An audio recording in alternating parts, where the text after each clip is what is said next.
Shalom dan selamat berjumpa kembali dalam acara Renungan dan Doa untuk edisi hari Minggu tanggal 5 Desember 2021.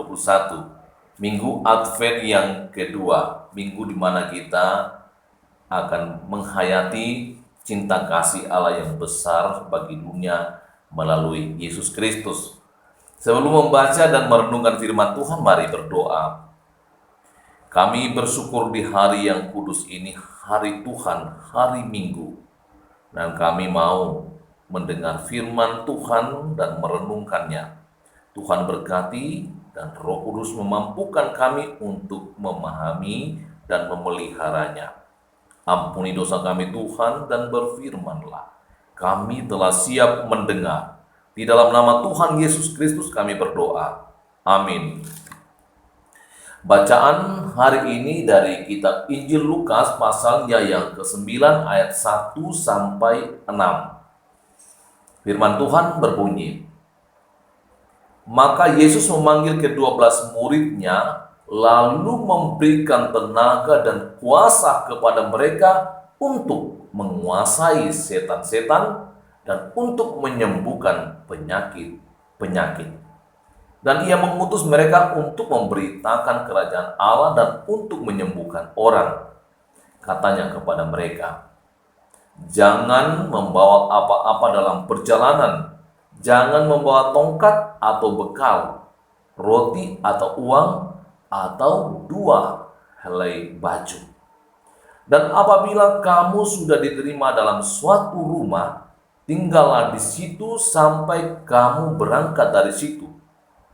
Dan kalau ada orang yang tidak mau menerima kamu, keluarlah dari kota mereka dan kebaskanlah debunya dari kakimu sebagai peringatan terhadap mereka.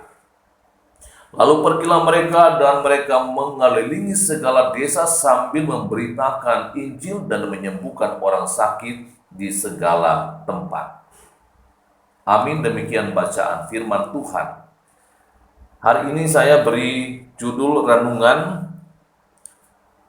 Yesus memperlengkapi murid-muridnya. Saudara-saudara yang dikasihi Tuhan, kerajaan Allah diberitakan. Dan Yesus hadir untuk menyatakan kerajaan Allah. Nah, untuk melanjutkan pekerjaan pemberitaan kerajaan Allah itu menurut Injil Lukas, Yesus mengutus murid-muridnya untuk memberitakan kerajaan Allah dan menyembuhkan orang sakit.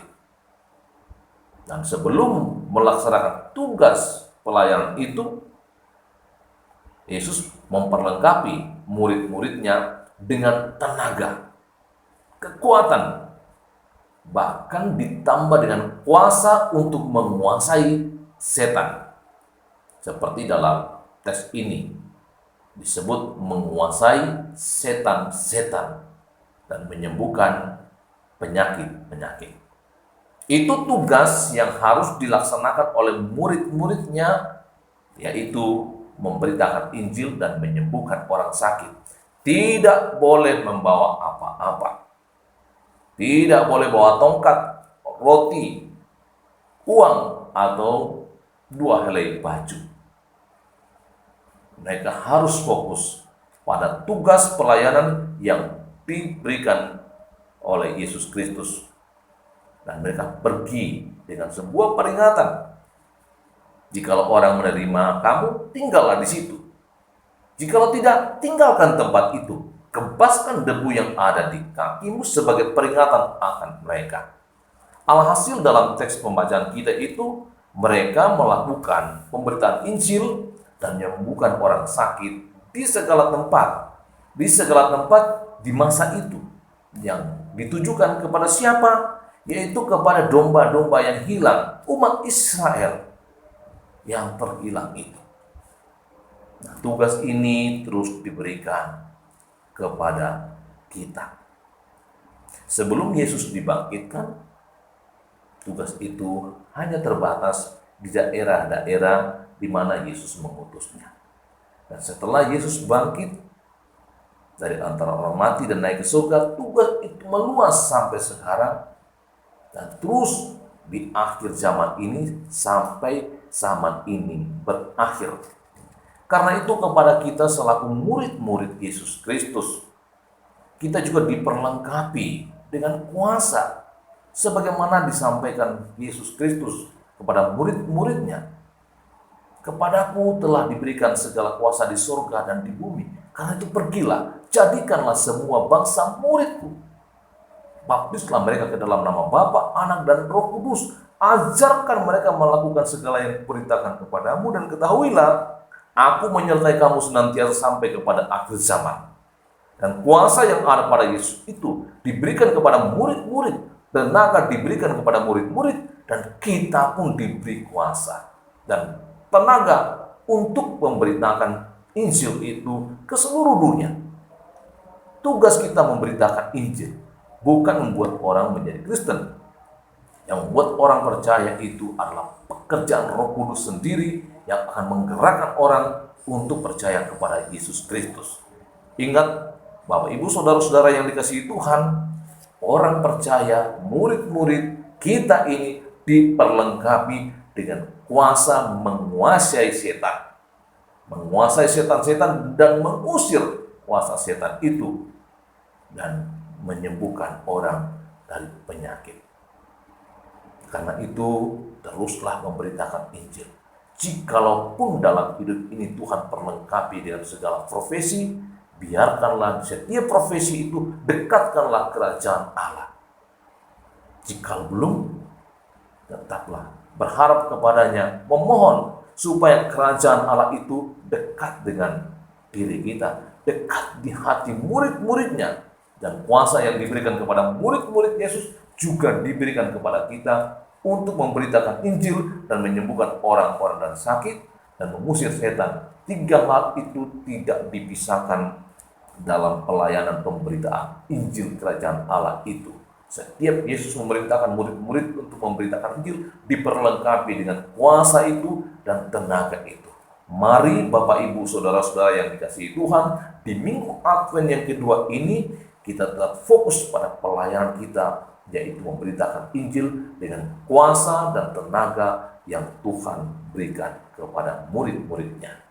Amin. Mari berdoa.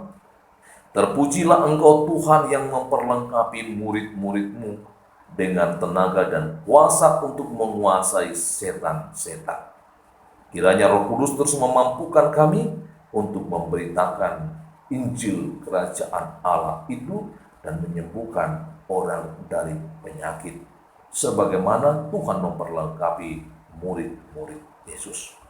Kami berdoa untuk jemaat, kiranya mereka terus mengamini Tuhan pelihara hidup mereka. Tuhan memampukan untuk menikmati masa-masa Advent yang kedua ini, masa di mana kami menghayati cinta kasih Tuhan. Kiranya berkat Tuhan Engkau nyatakan bagi seluruh kami, baik hamba-Mu ini, juga yang mengikuti renungan dan doa hari ini. Dan kami berdoa untuk saudara kekasih Julian, anak dari Bapak Daud Biri Patanduk di sektor 1, yang dirawat di rumah sakit Toli-Toli. Mohon pemulihan kesembuhan baginya. Juga terus berdoa bagi Bapak Paulus Lamba agar ia berangsur kuat, sehat. Sahabat-sahabat yang juga lemah, kuatkan. Yang sakit Tuhan sembuhkan. Dan mohon berkat-Mu di hari yang kudus ini, kiranya cinta kasih Tuhan Yesus Kristus senantiasa kami pelihara dalam hidup kami. Tuntun kami untuk menikmati hari yang kudus ini dengan beribadah kepada Tuhan, baik itu di rumah Tuhan secara tatap muka ataupun mengikuti live streaming. Ini doa kami Tuhan yang kami bawa kepadamu di dalam nama Tuhan Yesus Kristus. Amin. Demikian renungan dan doa hari ini. Tuhan Yesus sayang kita semua dan menemani.